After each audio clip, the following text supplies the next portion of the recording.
नमस्कार, आप सभी का मेरे इस चैनल पर हार्दिक स्वागत है। आज का जो मुख्य विषय है जो उसको हम डिस्कस करेंगे वह है HB। दिखने में यह बहुत ही छोटा है, लेकिन अगर इसका हम पूरे रूप की बात करें तो इसको हम बोलते हैं हेमोग्लोबिन। हेमोग्लोबिन क्या है, यह क्यों जरूरी है, इसकी हम विस्तार से चर्चा क्यों कर रहे हैं, इस सब पर आज हम डिस्कशन करेंगे। अगर हम बात करें तो हेमोग्लोबिन क्या है। हेमोग्लोबिन एक प्रोटीन होता है जो कि आरबीसी ऑफ ब्लड में पाया जाता है। रक्त की जो लाल रक्त कोशिकाएं होती हैं उनमें यह हेमोग्लोबिन पाया जाता है। अगर इसके हम शब्दों की बात करें तो हेमोग्लोबिन दो शब्दों से मिलकर बना है, हेम प्लस ग्लोबिन। हेम का मतलब है iron, globin a kind of protein, यानी ये एक आयरन कंटेनिंग प्रोटीन है जो कि आरबीसी ऑफ ब्लड में पाया जाता है। हम थोड़ा सा इसकी अगर बात करें ओरिजिन की, तो जो आरबीसी है वह ओरिजिन होती है, ओरिजिनेट होती हैं हमारी बोन मैरो में। जब आरबीसी बोन मैरो में पैदा होती हैं, इन सेल से पैदा होती हैं, तब यहां पर HB इन आरबीसी में बन जाता है, जिससे कि यहां पर बोन मैरो में आरबीसी का निर्माण होता है। अब इन आरबीसी की जो जिंदगी होती है वो 120 दिनों की होती है। जब ये 120 दिन के बाद मरती हैं तो ये जो आरबीसी के मरने के बाद ये जो HB प्रोटीन होता है वह दोबारा से बोन मैरो में अन्य आरबीसी को पैदा करने के लिए यूज हो जाता है। तो इस तरह से HB का निर्माण और यहां पर दोबारा से यूज और यूज अगेन एंड अगेन होता रहता है। अब बात करें कि इस HB की जरूरत क्यों है, हमारे इस शरीर में HB का यूज क्या है। HB जब भी हमारे शरीर में यहां पर जो ब्लड में होता है वह हम नाक से जो भी ऑक्सीजन अपने शरीर के अंदर ले रहे हैं वह फेफड़ों तक जाती है। फेफड़ों के बाद उसको विभिन्न कोशिकाओं तक HB का मतलब है कि यहां पर जो है ट्रांसपोर्ट करना ऑफ ऑक्सीजन। फेफड़ों से ऑक्सीजन इसको उत्तकों तक या कोशिकाओं तक पहुंचाना। फेफड़ों से मान लीजिए मेरे हाथ में है, यह हाथ की कोशिकाओं तक ऑक्सीजन पहुंचाने का जो कार्य है वो जो किया जाता है वह HB करता है। अब इस ऑक्सीजन का जब हम यूज कर लेते हैं कोशिकाओं में, उसके बाद यहां पर पैदा होती है कार्बन डाइऑक्साइड। इस कार्बन डाइऑक्साइड को बैक यहां पर लंग्स में लेकर आना, यह भी इसका काम है HB का। उसके बाद यह लंग्स से जो CO2 है यह बाहर नोज के माध्यम से वापस बाहर निकालती जाती है।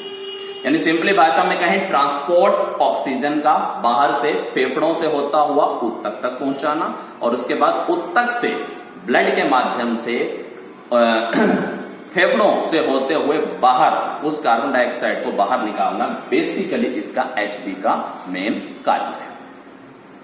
अगर हम बात करें कि इसका लेवल कितना है, अगर हम मेल में बात करें, पुरुषों में, तो इसका जो लेवल होता है वह होता है 14 से 18 ग्राम पर डेसीलीटर।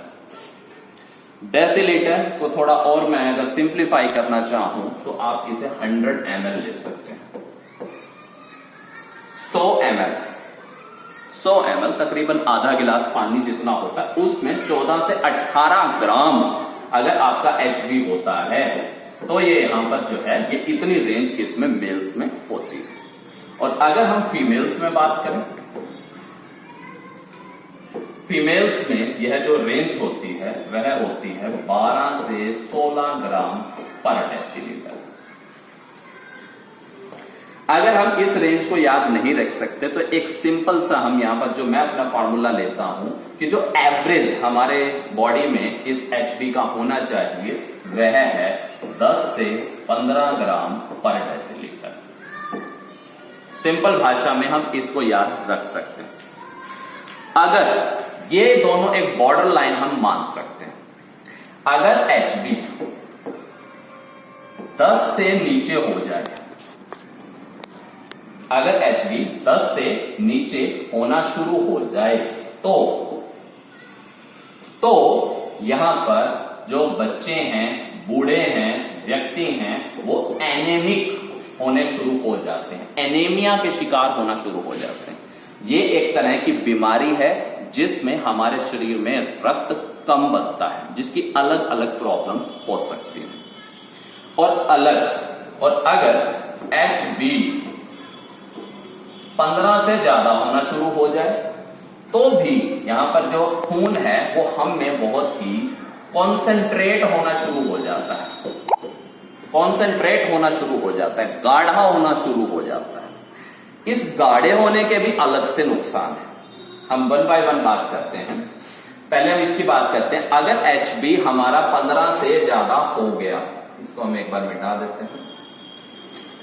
HB अगर 15 से ज्यादा हो गया, 15 ग्राम पर डेसीलीटर से ज्यादा हो गया, तो इसमें जो ब्लड है वो कॉन्सेंट्रेट हो जाता है, बहुत ही गाढ़ा होना शुरू हो जाता है। इससे जो इसका फ्लो होता है वो लेस होता है, लेस फ्लो होता है। इस फ्लो के लेस होने से हमारी जो आर्टरीज हैं, जो हमारी हार्ट है, उसके ऊपर दबाव ज्यादा पड़ता है, जिससे यहां पर हार्ट अटैक के चांस बहुत ज्यादा बढ़ जाते हैं। अगर इसको हम प्रिवेंट करना चाहते हैं तो सिंपल बात है कि यहां पर हम ब्लड की कॉन्सेंट्रेट होने से रोकें, लेस कंसंट्रेशन करें। लेस कंसंट्रेशन के लिए हम क्या कर सकते हैं कि हम यहां पर जो भी वेजिटेबल यूज कर रहे हैं, मान लीजिए हम पल्सेस खा रहे हैं, तो पल्सेस को हम लिक्विफाई करके खाएं। ज्यादा से ज्यादा हम यहां पर पल्सेस को लिक्विफाई रूप में खाएं।